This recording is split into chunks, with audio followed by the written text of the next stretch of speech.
21শে বৈশাখ এবং সাল 1861।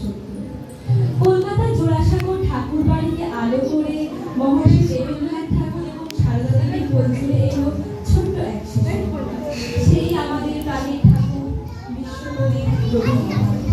তারই জীবন কাহিনী ফুটিয়ে তুলতে কবি সুকান্ত ভট্টাচার্যের কবিতা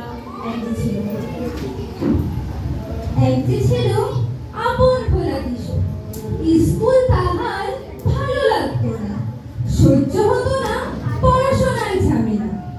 আমাদের চলতি লেখাপড়া সে শিখল না কোনো কালেই, অথচ সে ছাড়িয়ে গেল সারা দেশের সবটুকু পাণ্ডিত্যকে। কেমন করে সে প্রশ্ন আমাকে করো না।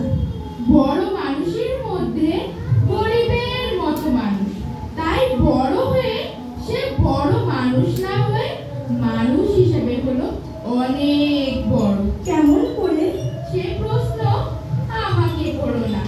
গান সাধার বাধা আইন সে মানে, অথচ স্বর্গের বাগান থেকে সে চুরি করে আনলো তোমার আমার গান। কবি সে, ছবি আঁকার অভ্যেস ছিল না ছোট বয়সে, অথচ শিল্পী বলে সেই পেল শ্রেষ্ঠ শিল্পীদের সম্মান। কেমন করে সে প্রশ্ন আমাকে করো না।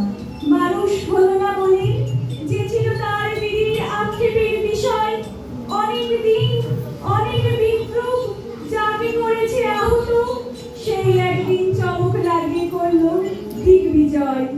কেউ তাকে বলল বিশ্বকবি, কেউ কবিগুরু। উত্তর দক্ষিণ পূর্ব পশ্চিম চারিদিক করলো প্রণাম, তাই পৃথিবী আজও অবাক হয়ে তাকে বলছে। কেমন করে সে প্রশ্ন আমাকে করো না। এই প্রশ্নের জবাব তোমাদের মতো আমিও খুঁজি। বিশ্বজুড়ে খ্যাতি অর্জনের পরেও তিনি ছিলেন প্রতিটি মানুষের আফ্রিকার বন্দিদশা লেখাপাঠ করেছিল তার মনে, আর তাই তো তার কলমে ফুটে উঠল কবিতা। উদ্ভ্রান্ত সেই আদিম যুগে স্রষ্টা যখন নিজের প্রতি অসন্তোষে নতুন সৃষ্টিতে বারবার করেছিলেন বিধ্বস্ত, তার সেই অধৈর্যে ঘন ঘন মাথা নাড়ার দিনে রুদ্র সমুদ্রের বাহু প্রাচীর ধুরেকের বুকে থেকে ছিনিয়ে নিয়ে গেল তোমাকে আফ্রিকা, বাঁধলে তোমাকে বনস্পতির নিবিড় পাহারায় কৃপণ আলোর অন্তপুরে। সেখানে নিভৃত অবকাশে তুমি সংগ্রহ করেছিলে দুর্গমের রহস্য, চিনেছিলে জল স্থল আকাশের দুর্বোধ সংকেত, প্রকৃতির দৃষ্টি অতীত জাদু মন্ত্র জাগাচ্ছিল তোমার চেতনাতীত মন। বিদ্রুপ করেছিলে ভীষণকে বিরূপের ছদ্মবেশে, শঙ্কাকে যাচ্ছিলে হার মানাতে, আপনাকে উগ্র করে বিভীষিকার প্রচন্ড মহিমায় তাণ্ডবের দুমধুমিনী লাগে। হায় ছায়া বেটার কালো ঘোমটার নিচে অপরিচিত ছিল তোমার মানব রূপ, উপেক্ষার আবির এলো ওরা লোহার হাত করে নিয়ে, নখ জানের তীক্ষ্ণ তোমার নেক রেখেছে। এলো মানুষ ধরার দল, গর্বে যারা অন্ধ তোমার সূর্যহারা অরণ্যের যে। সভ্যের বর্বর লোক নগ্ন করলো আপন নির্লজ্জ অমানুষতা, তোমার ভাষা হিলে ক্রন্দনে বাষ্পাকুল অরণ্য পথে পঙ্কিল হলো ধুলি তোমার রক্তে অশ্রুতে মিশে। দস্যু পায়ের কাটা মারা জুতোর তলায় বিভৎস কাদার পিণ্ড চিরচিহ্ন দিয়ে গেল তোমার অপমানিত ইতিহাসে। সমুদ্র পাড়ে সেই মুহূর্তেই তাদের পাড়ায় পাড়ায় মন্দিরে বাজছিল পূজার ঘণ্টা। সকালে সন্ধ্যায় দয়াময় দেবতার নামে শিশুরা খেলছিল মায়ের কোলে। কবির সঙ্গীতে বেজে উঠেছিল সুন্দরের আরাধনা। আজ যখন পশ্চিম দিগন্তে প্রদোষকাল ঝঞ্ঝা বাতাসে রুদ্ধশ্বাস, যখন গুপ্ত গহ্বর থেকে পশুরা বেরিয়ে এলো, অশুভ ধ্বনিতে ঘোষণা করলো দিনের অন্তিম কাল। এসো যুগান্তের কবি, আসন্ন সন্ধ্যার শেষ রশ্মিপাতে তারাও এই মান হারা মানবী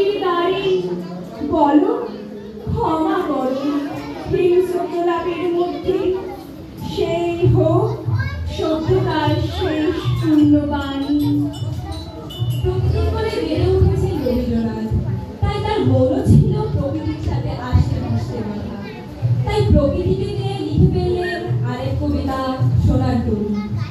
কবরে গরজনী ঘন বর্ষা, পুরে একা বসে আছি নাহি ভরসা। রাশি রাশি ভাড়া ভাড়া ধান কাটা হলো সারা, ভরা নদী পুরো ধারা বড় বরসা। কাটিতে কাটিতে ধান এলো বরসা। এতখানি ছোট ক্ষেত আমি একলা, চারিদিকে বাঁকা জল করেছে খেলা। বড় পাড়ে দেখি আঁকা তরু ছায়া মশি মাখা, গ্রামখানি মেঘে ঢাকা প্রভাত বেলা। এপারেতে ছোট ক্ষেত আমি একলা। গান গেয়ে তরি রে কে আসে এপারে, দেখে যেন মনে হয় চিনি হারে।